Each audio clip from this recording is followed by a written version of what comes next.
ইমাম মালিক বেচারা হাত উঠাতে পারতেন না, হাত ছেড়ে নামাজ পড়েছেন। এখন মালিকি মযহাবের অন্ধ মুকাল্লিদরা ওই হাত ছেড়ে নামাজ পড়াই নিয়ে নিয়েছে। হাত ছেড়ে নবী সাল্লাল্লাহু আলাইহি ওয়াসাল্লাম জীবনেও নামাজ পড়েন, ইমাম মালিকও জীবনে নামাজ পড়েননি। যদি এইরকম অবস্থা তার দুর্দশা না হইতো তো না তিনি হাত ছেড়ে নামাজ পড়তেন না। এই রহস্যগুলি আপনাদেরকে জানতে হবে।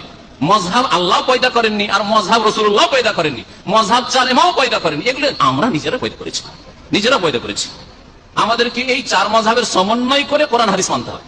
চার মযহাবের সমন্বয় করে যেটা কোরআন হাদিসের কাছাকাছি হবে সেটা মানতে হবে। সেটা ইমাম আবু হানিফা রাহমাতুল্লাহ এর কথা হইতে পারে, আর সেটা ইমাম শাফিরও কথা হইতে পারে, কোন কোন ক্ষেত্রে এটা ইমাম মালিকেরও হইতে পারে, আবার ইমাম আহমদ বিন হাম্বলের কথা হইতে পারে।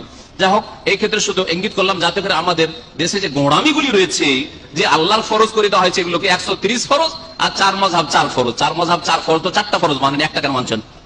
আমি যুক্তিতে মানুষকে জিজ্ঞেস করি যে 4টা ফরজ না, তো 4টা ফরজের 4টা না পালন করতে হবে, না একটা পালন করলেই হবে?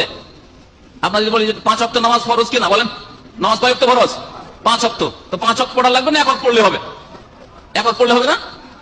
তো আবার হানফি হলে কি করে হয়ে যাবে যে শুধু হানফি দিয়ে একটা ফরজ আদায় করলেন?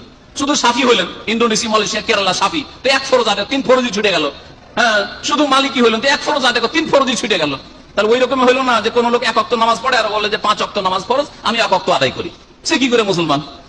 4 ওয়াক্ত ছাড়লো। ওই রকমই হলো মযহাবধারী লোকদের অবস্থা। সুতরাং মযহাবের বিষয়টাকে আপনারা পড়ার চেষ্টা করুন, বোঝার চেষ্টা করুন যে এই মযহাবগুলি হচ্ছে আমাদের মতামত।